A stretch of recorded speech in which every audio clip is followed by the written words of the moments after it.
My name is Tom Mason with Professional Street Luge, which I still hold the Guinness World Speed Record at 81:28. You only prove to fight.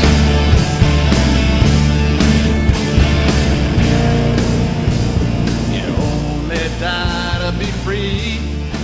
So after the gear and what you know and your knowledge of the sport, this is where the guts do kick in. It's all about qualifying. And when you get to a hill in the morning, you got a practice run, maybe 2 practice runs, and you got to lay down a qualifying run. And I don't want to qualify bad, because that means in the first race, I'm up against the best guy. I want to qualify best, so I'm against the worst guy, so I can work my way down the pyramid.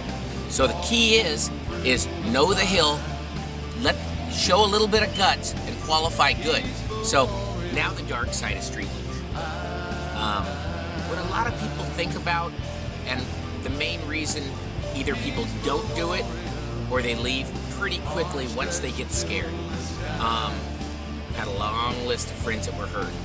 Anywhere from broken bones to broken both legs, blown out their hips, broke their back, paralyzation, and death. And the list is actually pretty big. I mean, we obviously think about it every time we go out, and there's the downside.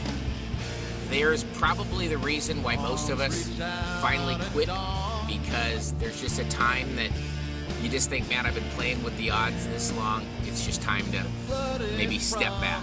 You know, I mean, my luck, I don't want my luck to run out. But what's crazy is, I've lost more of my friends from suicide in street luging than going off a cliff.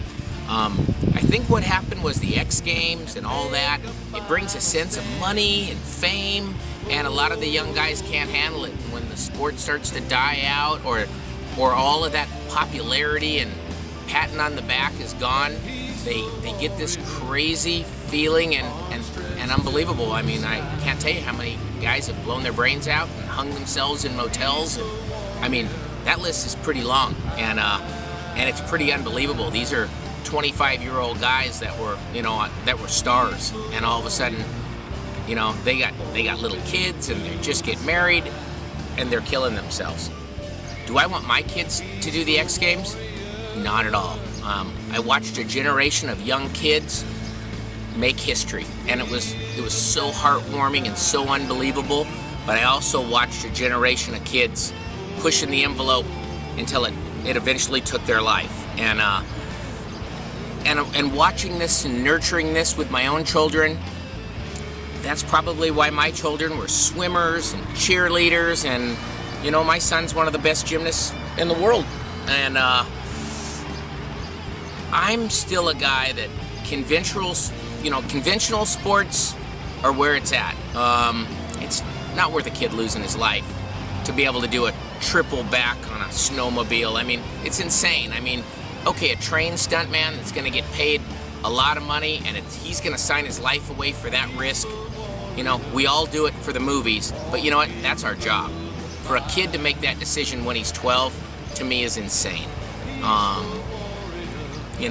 All these sports should have more parental involvement than they have, because these guys just, you got 12 and 14-year-old kids pushing the limits to try and get into the X Games, and I see it because I'm in that world, and you have no idea the risks these guys are taking. Is it worth it? Not a bit.